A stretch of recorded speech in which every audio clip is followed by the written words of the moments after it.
Lie to survive, real world examples with a script so you're prepared. You're on the elevator in the building that you live in, the doors open, and a really strange looking man gets on and immediately asks if you live there. Reply, nope, just in town visiting a bunch of friends I went to college with. No, I'm just in town visiting my 3 brothers. No, I'm meeting my boyfriend and all of his friends. You're in an Uber, a taxi, or a Lyft, and the driver looks in the rearview mirror and says, am I taking you home? Nope, you're actually taking me to my brother's house. No, you're actually dropping me off at my boss's house. He's having a business party. No, you're dropping me off at my uncle's house. He's actually a former Marine. You're sitting in a coffee shop trying to get some work done, and a really creepy guy comes over to you and says, what's a girl like you doing here all alone? You can say, I'm waiting on my boyfriend. He'll be here any second.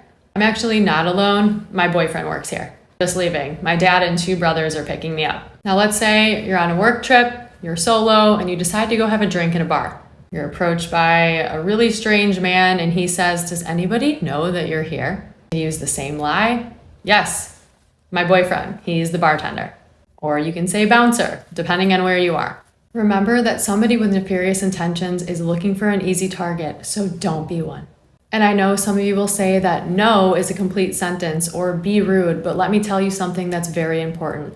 You're lying to de-escalate a situation, to prevent it from blowing up altogether. And the reason that I always plug in a male figure is because that is intimidating to them. Now, should it be this way? Absolutely not. But unfortunately, in the world that we live in, it is. And lie to survive is something that I've personally practiced since I was a really, really young girl. To reiterate, that lie that you're serving in a very nice way is to try to just escape the situation unscathed. The lie is used as a first line of defense. The lie is meant to get you out of a situation safely. Now, with that said, if the lie doesn't work, if the creeper doesn't leave you alone, you need to get help. That's when you go to the next step. I always talk about layers of defense. So if your cover's blown and that person knows that you lied, you don't care anymore. Now you're in a situation where you do whatever you have to do to be safe. You now want to find a way to safely leave, and remember, never leave alone.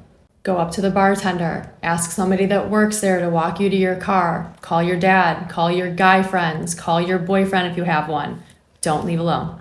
Remember that I teach lie to survive because there's actually a psychology behind lying. Being nice and lying does not mean that you're not being assertive and confident. Remember that you can do both. Key lies to remember. You're never alone. You're always expecting somebody. You don't live alone, even if you do. Lie to survive can apply to so many different situations in life.